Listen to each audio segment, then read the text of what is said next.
जय हिंद साथियों, स्वागत है आप सभी का हमारे YouTube परिवार में। जैसा कि ये बाल विकास की हमारी सेकंड क्लास है, इस क्लास में हम चर्चा करेंगे मनोविज्ञान के विभिन्न संप्रदाय और शिक्षा में उनका क्या योगदान रहा है और साथ में उसकी क्या विशेषता है इस बारे में, जो कि जितनी भी शिक्षक पात्रता परीक्षा होती हैं, MP TET, UP TET, REET, KVS इत्यादि जो भी एग्ज़ाम्स हैं, उन सभी के पॉइंट ऑफ व्यू से काफ़ी महत्वपूर्ण होता है और कई बार इनमें से सीधे सीधे आपको क्वेश्चंस दिखेंगे जो आपके एग्ज़ाम से पूछे भी गए हैं, तो हम इन्हें ट्रिक के द्वारा भी याद करेंगे। तो हम शुरुआत करते हैं सबसे पहले संप्रदाय से। तो पहला संप्रदाय कौन सा आता है? सबसे पहले संप्रदाय आता है संरचनावादी संप्रदाय। कौन सा आता है? संरचनावादी संप्रदाय। इस संप्रदाय के प्रवर्तक कौन थे?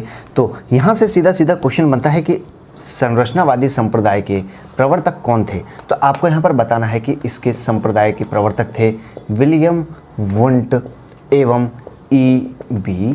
टिचनर। कौन थे? E.B. टिचनर और विलियम वुंट, इन दोनों ने मिलकर संरचनावादी संप्रदाय को तैयार किया था। अब बात आती है कि विलियम वुंट कहाँ के रहने वाले थे? तो यह थे जर्मन मनोवैज्ञानिक और E.B. टिचनर जो थे वे थे इंग्लैंड के मनोवैज्ञानिक। तो यहाँ से आपके ये सीधे सीधे एक क्वेश्चन और ये दो क्वेश्चन आपके तैयार हो रहे हैं। अब बात आती है कि इस संप्रदाय की प्रमुख विशेषता क्या थी।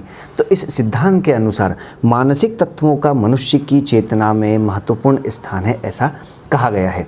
क्या कहा गया है दोस्तों? कि मानसिक तत्वों का मनुष्य की चेतना में महत्वपूर्ण स्थान है। आप या तो स्क्रीनशॉट ले सकते हैं या फिर आप साथ साथ में चाहें तो नोट्स भी बना सकते हैं, आप जिसमें उचित समझें, क्योंकि यह काफ़ी मोस्ट इम्पोर्टेंट पार्ट है बाल विकास का। ठीक है। इसकी दूसरी विशेषता आती है कि यह सांप्रदायिक वैज्ञानिक पद्धति के उपयोग पर बल देता है। किस पद्धति पर बल देता है? तो यह संप्रदाय वैज्ञानिक पद्धति पर बल देता है। अगर आपसे सेकंड क्वेश्चन बनता है कि कौन सा संप्रदाय वैज्ञानिक पद्धति पर बल देता है, तो उसका सही आंसर होगा संरचनावादी संप्रदाय। ठीक। नेक्स्ट आता है कार्यात्मवादी संप्रदाय। सेकंड कौन सा आता है? तो सेकंड आता है कार्यात्मवादी संप्रदाय। ठीक है। अब इस संप्रदाय के प्रवर्तक कौन थे? तो इस संप्रदाय के प्रवर्तक थे प्रमुख तीन व्यक्ति। अब वो तीन व्यक्ति कौन कौन से थे? तो उनमें पहले नंबर पर आता है जॉन डेवी, सेकंड आते हैं विलियम जेम्स और थर्ड नंबर पर कौन आते हैं? तो थर्ड नंबर पर आते हैं एंजिल। ठीक है दोस्तों। अब कार्यात्मवादी संप्रदाय के प्रवर्तक कौन थे? तो इस संप्रदाय के प्रवर्तक थे जॉन डेवी, विलियम जेम्स और एंजिल। कितने व्यक्ति हुए? तीन व्यक्ति हुए हैं। ठीक है। अब इस संप्रदाय की प्रमुख विशेषता यह थी कि यह संप्रदाय किस प्रक्रिया पर बल देता था? तो यह पाठ्यक्रम की विषय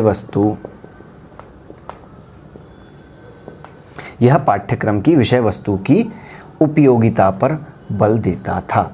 इस सिद्धांत का प्रमुख कार्य यह था कि यह पाठ्यक्रम तैयार करने पर सबसे ज़्यादा बल देता था, क्योंकि जब तक उसकी विषय वस्तु या उसके जितने भी टॉपिक हैं उनके बारे में नहीं पता होगा तो व्यक्ति आगे नहीं बढ़ सकता है। और दूसरा इसका प्रमुख था कि बाल मनोविज्ञान व्यक्तिक विभिन्नता, बुद्धि परीक्षण आदि उपागमों को सर्वप्रथम प्रस्तुत करने का श्रेय कौन कौन से? तो अब यहाँ पर बात आती है कि बाल मनोविज्ञान, दूसरा आता है व्यक्तिक विभिन्नता और थर्ड आता है कि बुद्धि परीक्षण। ठीक है दोस्तों। तो यहाँ पर तीन बातें निकल कर आ रही हैं। बाल मनोविज्ञान, व्यक्तिक विभिन्नता, बुद्धि परीक्षण आदि उपागमों को सर्वप्रथम प्रस्तुत करने का श्रेय किस संप्रदाय को जाता है? तो यह कार्यात्मवादी संप्रदाय को जाता है। अब इन्हें याद कैसे रखना, हम सबकी सबसे बड़ी समस्या ये आती है। तो इसको याद करना बहुत ही आसान है। कैसे? सबसे पहले हम इसकी बात करते हैं संरचनावादी संप्रदाय की। तो संरचनावादी संप्रदाय का आपको याद करने के लिए कुछ भी नहीं करना है, बस इतना सा याद करना है आपको, वुट, नर, चना। बस आपको ये तीन कीवर्ड याद रखेंगे तो आपका ये क्वेश्चन कभी भी गलत नहीं होगा। ठीक है। अब जैसा कि इसकी ट्रिक यह थी कि वुट, नर, चना, क्या है इसमें भैया, वुड से बना विलियम वुंट, नर से बना टिचनर और चना से संरचनावादी संप्रदाय। ये रहा आपका। तो ये आपकी पहली संप्रदाय के बारे में आपकी ट्रिक हो जाती है बेहतरीन। दूसरा आपको यह भी याद रखना है कि विलियम वुंट के शिष्य का नाम था ईबी टिचनर। ठीक है दोस्तों, अब हम नेक्स्ट बात करते हैं कार्यात्मवादी संप्रदाय की ट्रिक की। तो यहाँ आपको बस थोड़ा सा ध्यान रखना होगा कि आपको 3 वर्ग या 3 कार्य आपको याद रखना है। 3 वर्ग कह लें आप, 3 कार्य कह लें। क्यों 3 से आपको याद रखना है बस कि जहाँ भी 3 व्यक्तियों के नाम दिख जाएं, और वो कौन से नाम होंगे, तो जॉन डीवी का, विलियम जेम्स का और एंजिल का। इन तीनों नाम को जहाँ आपको कॉम्बिनेशन दिख जाए वहाँ कार्यात्मवादी संप्रदाय होगा, या इन तीनों ने मिलकर ही कार्य किया था। यह इसको याद करने की ट्रिक रही है। हम नेक्स्ट बढ़ते हैं हमारे अगले संप्रदाय की ओर। तो अगला संप्रदाय कौन सा है दोस्तों? बिल्कुल सही कहा दोस्तों आपने, अगला संप्रदाय है गेस्टाल्टवादी संप्रदाय। लेकिन क्या आप जानते हैं कि गेस्टाल्टवादी संप्रदाय का दूसरा नाम क्या है? आपसे ज़रूरी नहीं है कि वह यह पूछे कि गेस्टाल्टवादी संप्रदाय के बारे में बताइए, वो आपसे गेस्टाल्टवादी संप्रदाय के अदर नाम से भी आपसे पूछ सकता है। तो यहाँ पर गेस्टाल्टवादी का जो अन्य नाम होता है वह क्या होता है? गेस्टाल्टवादी या समग्राकृति या अवयववाद। अब यहाँ पर आपको याद रखना है कि एक ही संप्रदाय के 2 अन्य नाम भी हैं। ठीक है दोस्तों, कैसे हैं? तो गेस्टाल्ट स्कूल भी इसे इंग्लिश में कहा जाता है। तो गेस्टाल्टवादी संप्रदाय का अन्य नाम समग्राकृति है और थर्ड नाम इसका बनता है अवयववाद संप्रदाय। अगर आपसे पूछा जाता है कि गेस्टाल्टवादी संप्रदाय का दूसरा नाम क्या है, अन्य किस नाम से जाना जाता है, तो समग्राकृति। और अगर इसमें से आप ये पूछ सकता है या आपको ये भी पूछ सकता है, आप कुछ भी करें आपको याद ये पूरा ही करना होगा। अब यहाँ पर इसको प्रवर्तक कौन थे, ये इसको याद करने की ट्रिक क्या रहेगी, वह भी बहुत ही बेहतरीन ट्रिक है। ठीक है, तो हम सबसे पहले बात कर लेते हैं इसके प्रवर्तक की। तो इसके प्रवर्तक थे मैक्स वर्दीमर। कौन है? मैक्स वर्दीमर, कोहलर और कुफ्का। ये तीनों लोगों ने मिलकर इस संप्रदाय को तैयार किया था। अब कहाँ के हैं? तो ये जर्मन मनोवैज्ञानिक हैं, हमने ये भी कर लिया। अब बात आती है इसकी विशेषता की। तो इस संप्रदाय के अनुसार कोई व्यक्ति किसी वस्तु को उसके समग्र रूप में देखता अथवा ग्रहण करता है। क्या कहा जा रहा है दोस्तों? कुछ भी नहीं, सिर्फ इतनी सी बात कि कोई व्यक्ति किसी वस्तु को उसके समग्र रूप में देखता है। ठीक है, ये बात कही गई है। दूसरा सबसे महत्वपूर्ण पॉइंट बनता है जिससे सबसे ज़्यादा क्वेश्चन पूछा जाता है कि पूर्ण से अंश की ओर शिक्षण पद्धति किस संप्रदाय की देन है। क्या पूछा जा रहा है कि पूर्ण से अंश की ओर शिक्षण पद्धति किस संप्रदाय की देन है? तो आपको याद रखना है कि यह गेस्टाल्टवादी संप्रदाय की देन है या समग्राकृति संप्रदाय की देन है। कौन सी? पूर्ण से अंश की ओर। यह क्वेश्चन कई बार पूछा गया है। अब इसको याद कैसे करना है? तो इसको याद करने के लिए आपको सिर्फ छोटा सा कीवर्ड याद रखना है, K2M, या फिर आप इसे KTM बाइक लवर हैं तो आप उससे भी याद कर सकते हैं। याद कैसे करना है? K2 मतलब के का 2 बार नाम आएगा। के से कौन सा आया? तो पहले के से कोहलर याद कर सकते हैं, दूसरे से कोफ का, और मैं से आया मैक्स। तो ये आपका याद हो गया K2M गैस। और गैस क्यों कहा है? गैस इसलिए कहा है आपसे क्योंकि ये गेस्टाल्टवादी संप्रदाय की हम बात कर रहे हैं। और मैंने आपको बता ही दिया है कि गेस्टाल्टवादी का अन्य नाम समग्राकृति और अवयववाद है। तो आपको क्या याद करना है यहाँ पर? K2M गैस, जिससे हमारी ये पूरी संप्रदाय वाली बात है ये याद रह जाएगी। अब नेक्स्ट आता है आपका फोर्थ संप्रदाय। फोर्थ संप्रदाय कौन सा आता है? तो फोर्थ आता है मनोविश्लेषणवादी। कौन सा आता है? मनोविश्लेषणवादी संप्रदाय। ठीक है, हम इस बारे में डिस्कस करें तो इस संप्रदाय के प्रवर्तक कौन थे दोस्तों? बिल्कुल सही कहा आपने, इसके जो थे वो सिगमंड फ्रायड। ठीक है, इसके कौन रहे हैं प्रवर्तक? Sigmund Freud. और ये कहाँ के थे? तो ये साहब ऑस्ट्रिया के रहने वाले थे। अब इसके प्रमुख विशेषताएं क्या थीं? तो बहुत सारी विशेषताएं रही हैं प्रमुख रूप से, लेकिन उनमें से हम कुछ ऐसी हैं जिन पर प्रश्न बने हैं, उनकी बात करते हैं। तो इस संप्रदाय की विशेषता में पहली आएगी कि इस संप्रदाय ने व्यवहार की संकल्पना में अचेतन एवं पूर्ण चेतन व्यवहार को सम्मिलित किया है। क्या किया है? तो व्यक्ति के व्यवहार की संकल्पना में कौन कौन सा? अचेतन और पूर्ण चेतन, अचेतन एवं पूर्ण चेतन। बस आपको इस शॉर्टकट में कुछ ये कीवर्ड्स हैं, ये आपको याद रखने की ज़रूरत है, ठीक है। व्यवहार को सम्मिलित किया है। दूसरा महत्वपूर्ण बनता है कि इस संप्रदाय में व्यवहार निर्धारण और व्यक्तित्व में यौन कारक को भी महत्वपूर्ण स्थान दिया गया है। क्या हुआ इस संप्रदाय में? व्यवहार निर्धारण एवं व्यक्तित्व में यौन कारक को महत्वपूर्ण स्थान दिया गया है। और थर्ड आता है कि इस संप्रदाय ने बाल केंद्रित शिक्षा पर भी बल दिया है। आपका अगला क्वेश्चन बनता है कि किस संप्रदाय के द्वारा बाल केंद्रित शिक्षा पर बल दिया जाता है? तो आपको याद रखना है मनोविश्लेषणवादी बाल केंद्रित शिक्षा पर बल देता है, ठीक है। ये आपको याद हो गया है।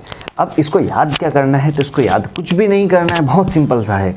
मनोविश्लेषण, जब आप किसी चीज़ का विश्लेषण करते हैं तो आप अपने माइंड से ही करते हैं। आप जब तक सोचेंगे नहीं तब तक आप कोई विश्लेषण नहीं कर सकते हैं, ठीक है। जब आप सोचने जाएंगे तो समझ लीजिए कि आपका भेजा फ्राई होगा। क्यों होगा? क्योंकि आपको ज़्यादा दिमाग लगाना पड़ेगा कि इसको क्या हुआ था, कैसे हुआ था। तो आपका क्या हुआ? भेजा फ्राई हुआ। भेजा फ्राई हुआ तो क्या हुआ कि मनोविश्लेषणवादी संप्रदाय आपको याद हो गया। क्यों? क्योंकि भेजा से मनोविश्लेषण और फ्राई से फ्राइड हो गया यहाँ पर। तो हमने इसको भी याद कर लिया है बड़ी ही आसानी से। अब हम अगले संप्रदाय की ओर बढ़ते हैं।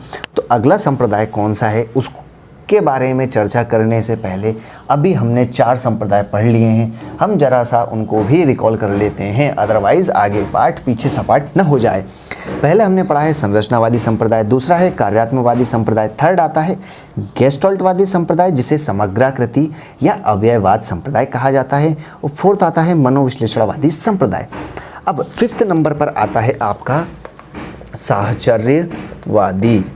कौन सा आता है? साहचर्यवादी संप्रदाय। अब साहचर्यवादी संप्रदाय क्या कहता है? इस संप्रदाय के द्वारा या इस संप्रदाय की विशेषता यह है कि इस विचारधारा में स्पंदन, क्या कहा जा रहा है आपसे? इस विचारधारा में स्पंदन एवं स्मृति ज्ञात, ये बहुत ही इंपॉर्टेंट वर्ड हैं, ये दोनों को आपको याद रखना है। साहचर्य को महत्व दिया गया है, ठीक है। क्या हुआ है यहाँ पर? स्पंदन और स्मृति ज्ञात साहचर्य को महत्व दिया गया है। और इसके प्रवर्तक कौन थे? तो बड़ा ही आसान सा नाम है, जॉन लॉक साहब। और ये कहाँ के थे? तो इंग्लैंड के थे, ठीक है। अब बात आती है यहाँ पर कि इसको आप याद कैसे करें? तो कुछ भी नहीं करना है आपको, यहाँ पे आपको बस ये 2 याद रखना है। चर्च लॉक है, आप रास्ते में से गुजर रहे थे, आपको चर्च लॉक दिखी, कुछ भी नहीं हुआ। कैसे? चर्च से साहचर्य, चर्य को आपने चर्च बना दिया, और लॉक से जॉन लॉक हो गया, तो आपको ये भी याद हो गई। उम्मीद है कि आपको ट्रिक बहुत ज़्यादा पसंद आ रही होगी, ठीक है। नेक्स्ट आता है हमारा प्रेरकीय संप्रदाय। कौन सा? प्रेरकीय संप्रदाय, जिसका दूसरा नाम क्या होता है वह भी आपको याद रखना है। कौन सा होता है? प्रयोजनवादी संप्रदाय। तो प्रेरकीय या प्रयोजनवादी संप्रदाय दोनों एक ही बात हैं। इसके प्रवर्तक कौन रहे हैं? तो इसके प्रवर्तक यहाँ पर कौन आएंगे? William McDougall. मैकडोनल्ड याद नहीं करना है आपको, यहाँ पर पिज्जा की याद आ रही होगी, मुंह में पानी भी आया हुआ, लेकिन अभी थोड़ा आपको कंट्रोल करना है। और मैकडूगल साहब कहाँ के थे? तो ये इंग्लैंड के थे, ठीक है। अब इस संप्रदाय की क्या विशेषता रही है? तो यह आत्मसम्मान को विशेष देने वाले इस संप्रदाय के अनुसार सभी कार्यों के पीछे कोई ना कोई एक प्रमुख उद्देश्य अवश्य होता है। क्या कहा गया है? कि किसी भी कार्य के करने के पीछे कोई ना कोई कारक या उद्देश्य अवश्य होता है, ठीक है। क्या कहा जा रहा है आपसे कि किसी भी कार्य को करने के लिए या उसके पीछे कोई ना कोई उद्देश्य या प्रयोजन अवश्य होता है, तभी आप किसी कार्य को करते हैं। उदाहरण के लिए बात करें तो आप ये क्लास क्यों देख रहे हैं? क्यों? क्योंकि आपके माइंड में सेट है कि आपको नौकरी करना है। आपको जॉब क्यों करना है? तो आपको अपने सपने पूरे करना है, आपको शादी भी करना है, आपको मोबाइल भी परचेस करना है। तो आपकी बहुत सारे ख्वाहिश होंगी, उनको पूरी करने के लिए आज आपको पढ़ना होगा। तो आपका इसके पीछे का रीज़न क्या रहा है? क्यों? क्योंकि आपको अपना सपना पूरा करना है। और लास्ट आता है इसका संप्रदाय। तो कौन सा संप्रदाय आता है? व्यवहारवादी संप्रदाय आता है। कौन सा आता है? व्यवहारवादी संप्रदाय। ठीक है। अब व्यवहारवादी संप्रदाय के प्रवर्तक कौन थे? तो आई होप कि आप सभी को पता होगा। जी हाँ, जेबी वॉटसन या जॉन ब्रॉड वॉटसन इसके प्रवर्तक थे। किसके? व्यवहारवादी संप्रदाय के। अब व्यवहारवादी संप्रदाय की विशेषता प्रमुख यह थी कि ये विचारधारा रूसी मनोवैज्ञानिक, क्या था? रूसी मनोवैज्ञानिक। आपका दूसरा क्वेश्चन यहाँ से तैयार होता है कि रूसी मनोवैज्ञानिक थे ई पावलोव। अगर आपसे पूछा जाता है कि ई पावलोव कहाँ के थे, तो ये रूसी मनोवैज्ञानिक थे। इन्हीं के परीक्षणों के परिणामों पर आधारित है। के परीक्षण के परिणामों पर आधारित है। क्या है? परिणामों पर आधारित है। कौन सा? व्यवहारवादी संप्रदाय। और दूसरा आता है कि इस विचारधारा के अनुसार मनोविज्ञान का उद्देश्य मानव व्यवहार की व्याख्या, नियंत्रण और उसके संबंध में भविष्यवाणी करना है।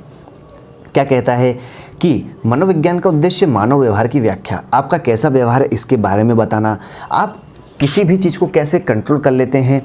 तो यह भी एक तरीके से सोचने वाली बात है। तो आपको क्या रखना है कि व्यवहार की व्याख्या, नियंत्रण के बीच